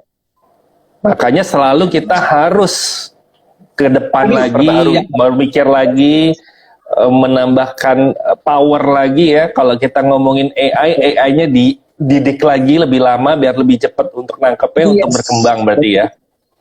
Oke. Iya, Kalau kita anggap unfair advantage itu adalah statik dan agak ada terus, itu jadi judul lagu dangdut tuh. Terlena namanya. Yes. Iya, jadi terlena jadi lagunya. Ya, itu lama-lama dikejar-kejarnya. Kesusul. Oke. Oke, ini ada dari DF Mahergia. Apakah seperti Blue Ocean strategi sehingga kompetitor nggak lagi relevan? Blue Ocean strategi, betul. Blue Ocean strategi. Jadi pada dasarnya kalau kita ditanya, Blue Ocean itu apa? Blue Ocean itu adalah red ocean yang kita kasih tinta biru. Nah, gitu. Ya, jadi pada dasarnya Blue Ocean itu bisa menjadi red ketika sudah semakin banyak pemainnya, ya kan? Supaya jadi biru lagi. Apakah kemudian kita mencari samudra yang lain? Tidak. Samudranya mungkin sama, tapi kita tuangin tinta biru supaya dia jadi biru gitu ya. Nah, jadi kita selalu harus kreatif. Nah, kreatif dan strategik tadi. Oke. Apakah tinta birunya itu adalah unfair advantage? Unfair advantage itu yang membuat salah satunya. Salah satunya, tapi tidak biru tuh unfair, bukan, belum tentu. Karena bisa unik, saling proposition bisa macam-macam. Bisa dia ngejar segmennya unik. Kan dia bikin produk untuk ibu-ibu yang hamil bayi ketiga gitu. Nggak ada saingannya tuh. Iya, untuk ibu-ibu yang dunia. Ya, anak lagi itu anak yang ketiga. Anak. Nah, mungkin kayaknya di satu negara dikit, tapi karena dia ngomongnya dunia, ya banyak juga. Nah, itu kan kira-kira dari segmentasi. Nah, ini aja, Pak. Out of the box. Bagian dari unfair advantage. Ya. Blue Ocean. Om Frank, sebelum yang lanjut ya, saya ada cerita lucu-lucuan nih Om Luki nih. Ini bukan warning sih, untuk perhatian buat para mentor nih. Saya suka kasihan sih sama anak startup yang gini nih. Kalau dia bikin sesuatu yang udah ada di pasar, mentornya bilang, ini gampang, ini udah ada. Ini kamu gimana masarinnya? Itu persaingannya udah banyak. Ya. Oh iya. Terus ada lagi yang bikin ntar ada lagi yang bikin startup. Ini udah ada belum di pasar? Belum ada, Pak. Wah, susah nih, nggak bisa. Kamu yakinkan gimana kalau pasar mau dan segala macam? Mati aja tuh startup tuh. Ya, jadi buat teman-teman yang mentor nih, buat mentor, cobalah kasih kesempatan. Kalau misalnya yang banyak, yang udah ada di pasar, ya berikan aja. Ya udah, kamu harus karena persaingan sudah banyak, harus bikin sesuatu yang unik, apakah dari brandingnya, apa dari layanannya gitu. Tapi jangan bilang, ini udah banyak. Ya, kalau udah banyak terus gimana? Udah nggak bisa nih, udah banyak gitu. Terus kalau ada startup yang baru, terus ini susah nih, kan belum ada yang mau. Lah ya namanya startup ya dibimbing lah. Ini kejadian bener nih soalnya nih. Saya sering denger gitu, yang udah banyak dibilang gampang. Itu sering kali memang. Itu sering kali menjadi. Kalau yang bikin sesuatu yang baru, belum ada pasarnya. Gimana kamu yakinkan pasarnya? Gimana ini? Ya namanya juga baru, Pak. Ini kan baru ide kita. Ya kan, Gojek itu aplikasi diopangin, Gojek opang diaplikasiin juga waktu itu belum terbukti. Iya. Ya kan? Masuk ke daerah rumah saya dipukulin, masuk ke Depok di hambat gitu kan. Akhirnya dilewatin bisa juga. Nah, ini perhatian aja sih, saya lagi siap. Memang kita tidak bisa memungkiri yang kayak gitu, kita tidak tambahin. Karena banyak seringkali begini. Ini tadi kan mumpung cerita tentang mentor ya. Saya juga sering ketemu sama ketika kita hanya memahami sebuah bahan secara harafiah gitu, literal gitu ya. Dan kita tidak benar-benar mengeksplor, dan kita tidak, apalagi kalau kita berbicara startup itu kan harus kreatif ya. Jadi seringkali kita begini, kalau ini senada dengan apa yang disampaikan oleh Om Riki barusan. Jadi misalnya gini, unique selling atau unique value proposition. Unique value-nya di mana ini? Oh, itu nggak unik. Sebenarnya unique value itu bukan sesuatu yang benar-benar baru, tidak. Sesuatu yang sudah ada pun bisa menjadi unik kalau cara pendekatannya beda, bisnis modelnya kita bikin dengan segala macam kreativitas gitu. Jadi kita tidak bisa hanya terjebak pada cari UVP-nya, apa UVP-nya. Ya sampai kapanpun there's nothing new under the sun. Tidak sesuatu pun yang baru di bawah matahari ini. Apa yang kita bicarakan itu sudah ada orang lain kok yang ngomong. Kalau nggak ada orang lain yang ngomong, mungkin dia keliru itu. Oke. Saya ada statement nih. Jadi dari omongan Yosua itu berkaitan dengan mentalnya founder ya Pak Riki. Betul sekali.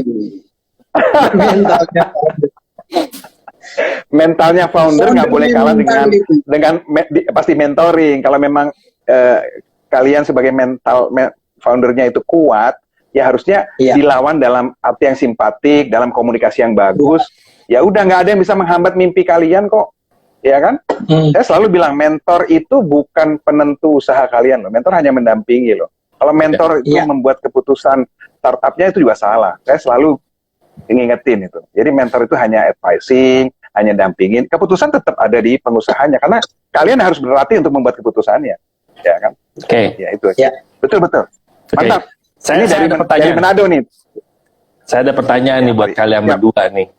Jadi lebih gampang kita ada kompetisinya, berarti let's say lah ya produknya udah ada atau produk baru yang nggak ada kompetisinya. Jadi sebagai startup itu lebih baik mencari yang mana? Sebagai startup mencari yang apakah ada kompetisinya? Berarti misalnya kayak gini. Buat marketplace kayak Tokopedia atau membuat suatu suatu startup baru lah kayak Elon Musk lah buat mobil listrik gitu ya atau sepeda. Jadi apa yang lebih gampang? Betul. Jadi pertanyaannya begini, kembali lagi soal founder mentality, ya kan? Ya. Ketika kita melihat sesuatu yang baru menurut kita harus punya keyakinan bahwa itu tidak baru.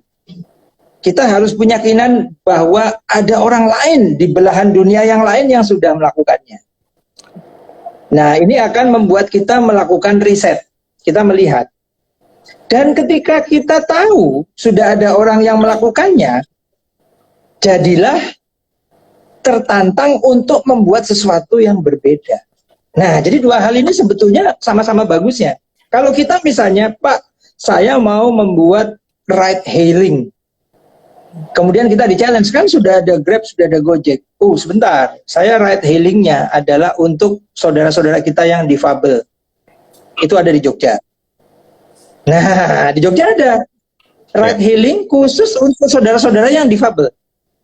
Ya, jadi pasiennya difabel, yang bawa motor juga difabel. Sesuatu yang baru, walaupun idenya ride hailing.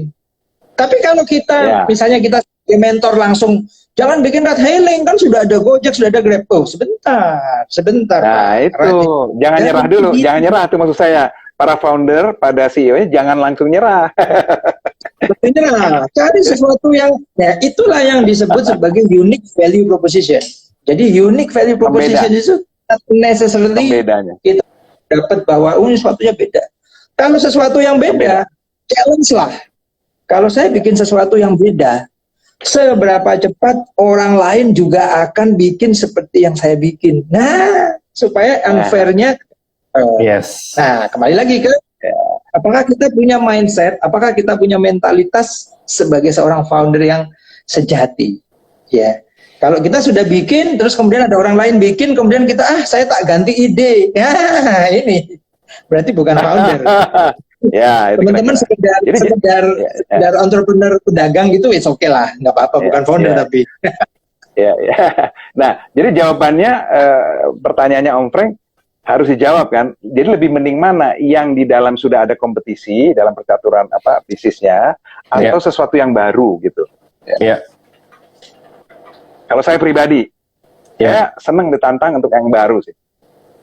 Karena baru itu berarti membuat segmen baru, mencoba untuk melihat apakah bisa terjadi pasar baru. Kalau saya pribadi loh, tapi bukan berarti yang udah ada juga nggak semangat. Itu juga oke. Tapi ada kata kuncinya bagus nih, baru dan beda. Apakah kita baru dan beda, kalau udah ada kompetisi, kalau ada kompetisi kita harus beda. Udah cuman baru dan beda itu aja buat teman-teman yang lagi dengerin. Nah kalau nggak beda buat apa? Saya ambil contoh nih ya, baru nih. Ini ada taksi dari Air Asia. Karena pramugarinya agak dikurangin. Nah, dia bikinin taksi Air Asia yang nyetir pramugarinya yang bisa nyetir. Nah, itu kan udah beda. Wah, saya mau tuh pasti cantik-cantik yang nyetir tuh kan.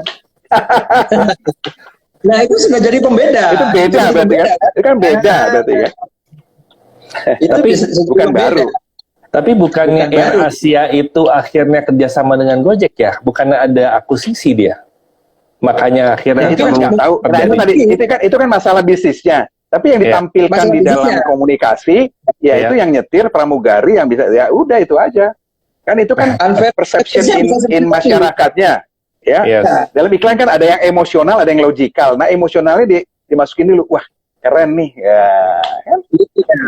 Desainnya kayak Air Asia gitu kan, look alike. Wah, gua kayak naik Air Asia nih gue gitu ya. Kalau buat yang seneng-seneng ya kerinduan. Jadi dimainin emosionalnya sih. Dimainin emosionalnya. Itu bedanya. Kalau saya agak takut sih kalau misalnya pramugari yang nyetir sih. Nanti tiba-tiba dia bawa ke belakang bawa makanan lagi. Siapa yang nyetir? Loh, kan autonomous car ternyata dia udah autonomous car. Itu bikin justru bikin surprise tuh. Lagi nyetir tiba-tiba dia nengok ke belakang mau minum apa gini. Mobilnya jalan terus. Udah autonomous car. Terus lampu kuning dia tabrak tuh itu autonomous car buatan Indonesia berarti. Oke. Ya. Siap. Nih makin malam makin banyak kita. Tapi sudah waktunya nih. Waduh. Jadi jawab Om Frank biar cepat kalau ada pertanyaan kita selesaikan pertanyaannya supaya memuaskan yang bertanya. Silakan. Oke, belum ada lagi nih kayaknya sudah ini. Apakah mungkin ada pertanyaan kita kasih waktu lagi 5 menit? Oke, ini ada nih dari Pak Yuda Faisal lagi nih. Misal dalam kompetisi ternak kambing, hasil ternak kita bulu kambingnya lurus bukan keriting. Resep rahasia founder, apakah ini unique value proposition? Gunanya apa tapi? Saya jawab dulu ya. Iya, saya jawab ya. Itu betul sama kamu Luki. Keunikannya bulunya keriting atau tidak, ada manfaat terhadap ekonomi bisnisnya nggak dengan revenue stream, dengan income kita ada nggak? Kalau nggak ada, ya berarti nggak unik gitu. Ya, itu harus disepakati dulu ya. Jadi kita kan bicara bisnis nih. Bedanya itu apakah dari peminatan. Jadi kayak tadi misalnya kalau Air Asia yang nyetir cewek terus akhirnya jadi langsung banyak yang mau pakai. Tapi kalau kayak bulu kambing, mau beli kambing, bulunya yang keriting apa? Saya nggak tahu ya. Maksudnya ini maksudnya apa? Tapi kalau tidak ada manfaat, kalau yang keriting dagingnya lebih enak dibandingkan yang lurus gitu atau apa ya? Itu mungkin jadi ada manfaat dari kambingnya. Tapi kalau tidak ada, saya rasa bedanya bukan di situ. Mencari bedanya adalah harus yang secara marketing gimmick, secara segmentasi, secara layanan, secara kecepatan gitu. Kecepatan, kemudahan, ya itulah kira-kira ya bedanya ya. Silakan. Berarti itu bukan menjadi unique value proposition dong. Kalau memang cuma lurus doang. Tapi kan unik ya, sebenarnya beda gitu loh. Yang lainnya pada keriting dia lurus. Jadi supaya kita pahami dulu nih buat teman-teman semua yang dengerin. Kalau kita di BMC atau di Lean Canvas, unique value proposition-nya untuk our business loh. Untuk result impact core-nya si bisnis. Apakah itu servicesnya, apakah produknya, apakah pricing-nya, apakah delivery-nya gitu. Jadi jadi itunya. Ya. Tapi kalau tidak ada di situ, itu bukan unik, ya kan? Bukan unik. Yang ngelayanin jenggotan semua gitu. Ya unik nggak gitu? Emang kenapa gitu? Tapi kalau misalnya gini. Ini ada tambahan dari Pak Yuda nih. Dia bilang kalau tren market orang Indonesia kan latah Pak Riki, latahan dan gampang penasaran. Ya, kita ngambil dari konteksnya itu. Misalnya gini, kita buat suatu promo bahwa yang lurus ini lebih trendy gitu. Dan harganya lebih mahal. Saatnya gitu. apa? Nggak ada. Oh, ya boleh aja. Gitu. Tapi lebih mahal gitu. Jadi orang kan penasaran. Terus mereka bisa promosi bahwa wah ini gue belinya kambing yang ke rambut terus nih gitu kan. Ya, apakah itu bisa jadi unik? Ya. Apakah itu jadi unique selling proposition? Kalau terjadi ternyata ya pseudo marketingnya itu jadi ya. Jadi kayak akal-akalan marketingnya jadi, boleh loh Mas Yuda, boleh, tapi ya risiko kan. Jadi kayak akal-akalan untuk sementara boleh lah. Saya banyak nemuin lah yang cuma sementara gitu, misalnya apalah gitu ya. Macam-macam banyak lah. Singkong apa atau ini apa gitu. Tapi kan nggak lama kan? Ya kan kalau misalnya ya ternyata nggak. Ya, gitu aja intinya. Boleh. Ya, tapi balik lagi ya, unique value-nya itu harus berkaitan dengan bisnis. Apakah layanannya, apakah produknya, apakah delivery-nya gitu. Itu sih. Siap, mantap nih Om Yuda. Oke. Kalau gitu kita tutup saja pembicaraan kita pada malam hari ini. Kita sudah lewat setengah jam ya. Ini hal yang menarik ya. Ini kalau saya ngelihat mungkin kita harus mengatur jadwal pertemuan kita mungkin lebih malam kali ya. Karena ternyata semakin malam itu semakin rame kita. Gitu. Ya udah malam lah. Lihat night show berarti ya. Kita lihat atau kita extend sampai 2 jam gitu ya juga nggak apa-apa, 2 topik. Nggak apa-apa. Gitu. Boleh. Saya jam 8 pagi. Karena sebenarnya topik pertanyaan. Iya. Gitu. Karena menurut saya topik-topik kita maupun simple ya, tapi bisa panjang sekali dengan kita berbicara bertiga nih. Apalagi dengan banyak kalau misalnya ditanyakan gitu loh. Ya, kita sangat berharap daripada para pendengar ya atau yang lagi ikutan live ini juga ya, please ya, ini memang programnya Diginian untuk kamu bertanya, kita menjawab gitu. Jadi semakin banyak pertanyaan, semakin menarik karena kita mendapatkan point of view buat kita kembangkan dan kalian mungkin dapat tambahan tips and trick gitu loh untuk mengembangkan bisnis Anda gitu.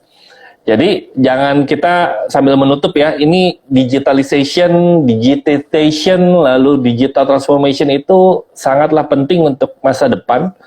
Karena kalau kita melihat dengan kondisi sekarang, kita sudah harus pada tahap yang berubah dengan menggunakan teknologi yang semakin lama semakin canggih, dari AI sampai kita ngebahas tentang unique selling proposition dan unfair advantage. Jadi dengan yang ada AI, teknologi dan lain-lain, kita bisa lebih mudah mencapai ya unfair advantage tersebut gitu. Iya.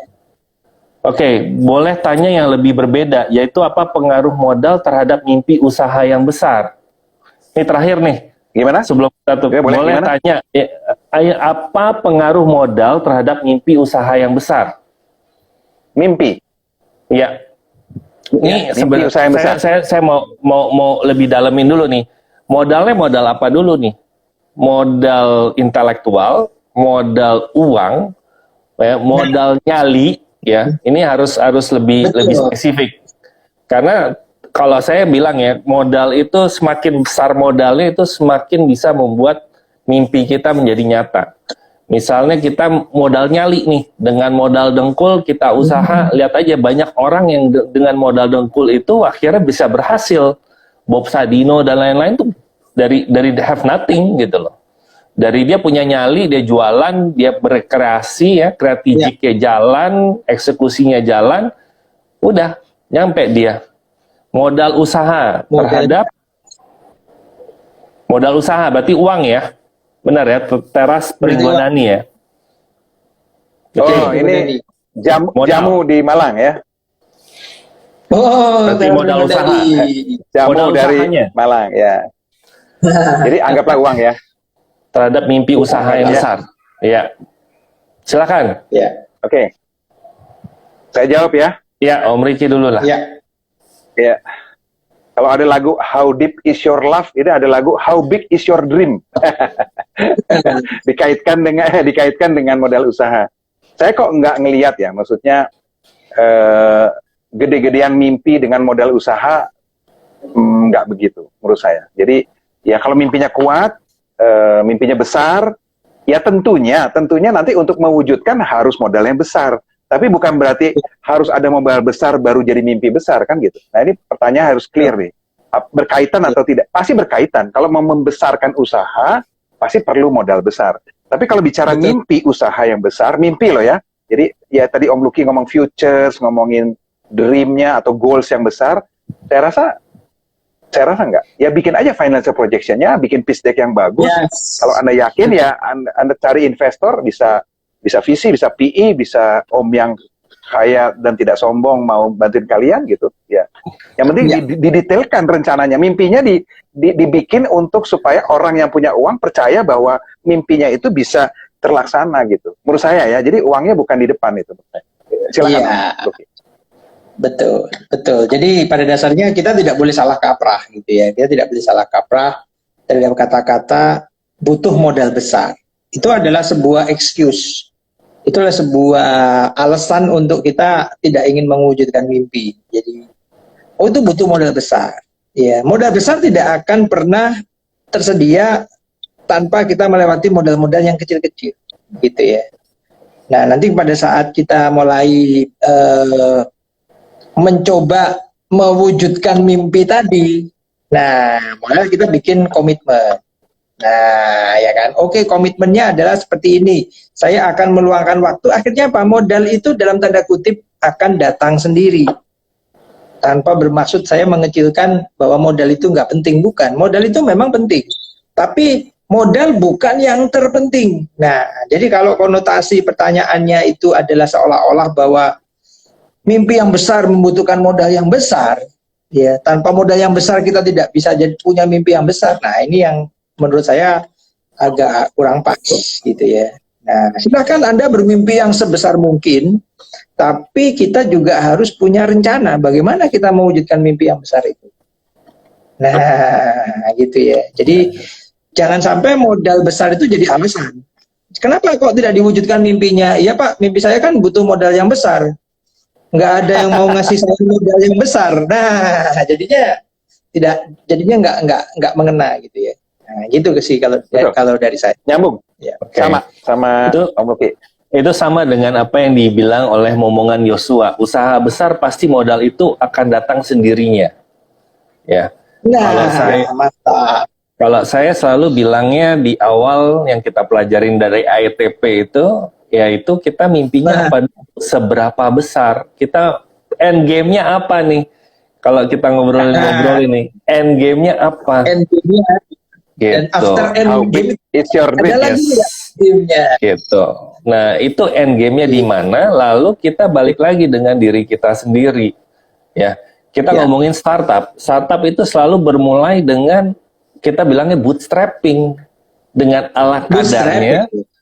Ya kan? Ala kadarnya kita lihat Bill Gates, Steve Jobs itu dari gudangnya mereka, garasi mereka. Ya kan? Karena mereka itu akhirnya melakukan sesuatu dulu, eksekusi dulu, ya, memvalidasi dulu idenya, sambil jalan, ya, nanti mereka mendapatkan ya modal dari angel investor atau dari VC dan lain-lain. Tapi mimpilah sebesar-besarnya, ya. Nah, lalu kalau setelah kita punya mimpi, kita punya planning, ya. Kemarin itu kalau kita nonton podcastnya Deddy Corbuzier dengan William Tanujaya, ya, itu diceritain tuh bagaimana dia punya mimpi besar juga, dia punya komitmen, dia punya action plan, itu menarik sekali. Gitu loh. Itu yang harus dilakukan dari mimpi, kita udah siapin apa yang kita mau lakukan. ya kan? Betul. Setiap hari kita membuat planning untuk hari ini kita ngerjain apa, itu udah sebagai rencana apa yang kita mau lakukan. Iya. Jadi plan it gitu loh.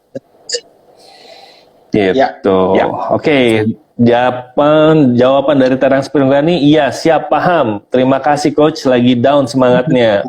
Oh, kalau lagi down jangan down. Jangan down. Itu udah standar itu. Kalau up and down tuh pasti ada gitu loh. Jadi ketika Padahal kita IG-nya lagi aktif tuh. terlena, Padahal IG kontennya lagi aktif tuh. ya kan? Up and down itu biasa. Yang penting resiliensinya. Nah, Iya. resiliensinya itu yang penting. Resiliensi dan Jatuh. konsistensi. Bikin podcast dari Resiliensi. sesi malam ini bagus juga Om. Siap, kita masuk ke YouTube ya dulu, Apa? baru nanti dari Siapa DF itu? Maherdia, DF Maherdia bikin podcast dari sesi malam. Iya, nanti kita lakukan. Ya, Tapi kita masukin ke YouTube mantap. dulu. Ya, Gitu. kita gini dulu nih. Bisanya begini dulu. Oke, kita closing gimana? Atau masih ada lagi? Sudah kayaknya udah. Sudah ada lagi mungkin sebelum kita closing lagi nih. Bisa sampai jam 12 ya nanti Om. Oke, kita tutup ya. Jadi tadi saya melanjuti lagi ya. Jadi dengan digitalization, satu lagi boleh. Oke, mohon diberikan contoh usaha yang bisa diwariskan. Contoh usaha yang bisa diwariskan. Saya jawab Waduh. langsung. Di level yang Iya. sudah bertunas. Ya, saya punya level kan usaha kan mulai tumbuh, bertahan, berkembang, bertunas. Jadi kalau bisa diwariskan, yang sudah levelnya sampai bertunas tuh, itu bisa diwariskan. Bisa Kalau diwariskan. baru sampai bertahan aja belum tentu. Berkembang aja belum tentu. Tapi kalau udah bertunas, istilah bertunas begini, kayak pohon pisang, itu sudah punya anaknya lagi. Jadi kita udah bikin satu startup, CEO-nya udah diganti, bukan kita lagi, udah orang lain. Kemudian kita udah bisa bikin anak perusahaan atau bikin usaha baru lagi yang kira-kira dalam lini bidangnya, dan kalian udah naik ke holding, anaknya bisa jalanin, atau anaknya nggak usah ikut-ikut, kasih saham aja. Saya banyak cerita, nggak usah ikut-ikut anaknya, pokoknya dapat saham tiap bulan dapat 100 juta, tenang-tenang aja dengan usaha bapak gitu. Nah, itu namanya warisan, atau bukan warisan, bertunas. Jadi dapat. Oke. Nah, boleh dipilih yang mana, nanti kalau ada yang perlu bicara kayak gitu, kita bikin topik sendiri lagi tuh. Ayo. Iya. Mau kemana arahnya gitu. Nggak diterusin sih, diwariskannya untuk apa dulu nih, untuk dapat duitnya atau diwariskan untuk berusaha lagi nih? Karena saya dulu karena udah bertunas. Gini. Bentar. Supaya nggak salah ya. Saya bilang posisi naik posisi usaha itu untuk sampai bertunas itu bukan untuk kerja lagi, untuk memiliki dan memutuskan. Mau jual sahamnya, mau bikin usaha baru, mau interview dengan CEO baru dan segala macam, itu udah level bertunas. Tapi kalau masih diwariskan untuk kerjanya dan utangnya, ya itu nanti itu posisinya level usahanya orang tua atau generasi yang pertama, itu berarti masih di level bertahan atau berkembang itu. Bukan itu. Tapi kalau misalnya ya silakan. Tunasnya udah berkembang banyak gitu ya, bisa juga sih sebenarnya mereka untuk jump in, tapi mereka tetap harus belajar dulu gitu. Boleh dong, enggak? Boleh. Maksudnya CEO-nya diganti oleh langsung dengan anaknya, boleh aja. Atau anaknya jadi CMO-nya atau jadi apa, boleh, nggak apa-apa. Tapi tujuannya kan kitanya nih, generasi pertamanya tuh harus melewati 5 tahap itu tuh. Kalau udah sampai tahap di bertunas, mau dikasih ke anaknya yang pegang yang ini, mau jadi yang di holding, mau yang di mana ya silakan. Kayak Alphabet lah. Nah, sekarang kan jadi Google kan jadi naik kan. Betul. Silakan pilih mau di mana. Iya. Udah enak kan kayak gitu kan. Oke. Kalau gitu kita mohon maaf nih, kita tutup ya. Pertanyaan kita masing-masing kasih statement. Iya, ke minggu depan aja ya. Oke. Kalau saya udah statementnya saya udah bisa 2 kali nih jadinya. Ya, jadi intinya adalah dengan adanya digitalisasi ya, ini sangat penting untuk melakukan langkah, kalau saya melihatnya langkah awal untuk transformasi digital. Ya kan? Dari manual analog kita berubah ke elektronik gitu, habis itu kita model bisnisnya kita ubah menjadi satu kesatuan yang nantinya adalah bisa mengembangkan kita, membuat kita menjual suatu unique selling proposition yang baru atau yang keren lah ya, sampai kita akhirnya mendapatkan suatu unfair advantage supaya perusahaan kita semakin terdepan. Jadi digitalization atau digital transformasi itu harus kita rangkul bersama supaya kedepannya itu mungkin akan memudahkan manusia untuk hidup sebenarnya. Oke, itu dari saya. Silakan Om Lucky. Sama sudah kalau dari saya. Persis. Ya, kalau dari saya ya, untuk tutup ya. Jadi buat teman-teman semua, apalagi yang baru kali ini ngelihat ya. Jadi kita di Ginian ini ingin membantu teman-teman founders, teman-teman yang mau berbisnis dengan forum-forum yang santai ini bisa bertanya. Kita appreciate tadi teman-teman yang bertanya ya. Dan teman-teman semua yang punya usaha ini sedang membuat ceritanya, ya. Jadi pain-nya, suffer-nya, suksesnya itu lagi dijalanin. Nanti 5 tahun lagi kita masih IG Live. Nah, kalian yang sharing, saya sudah berhasil, saya sudah bisa berkembang. Itu yang saya harapkan. Mudah-mudahan 5 tahun lagi IG Live-nya masih ada nih. Masih ada, dan teman-teman yang sekarang ya, Teras Pringgondani, Mas Yuda Faisal, atau siapapun itu, sudah bisa melukiskan ceritanya, menuliskan ceritanya yang sekarang ini lagi dijalanin, dan sudah bisa sharing ke teman-teman adik-adiknya yang nanti dengerin lagi loh. Ya, itu keren. Ya, oke, tetap semangat. Oke. Nah, untuk penutup, saya tambahkan juga apabila ada pertanyaan, ya silakan DM di Ginian. Lalu kalau misalnya mau ada topik buat minggu depan, silakan juga DM kami di diginian.id. Silakan di follow dan sampai minggu depan. Terima kasih semuanya. Okay. Terima kasih semuanya. Salam di Ginian. Sehat selalu. Salam di Ginian.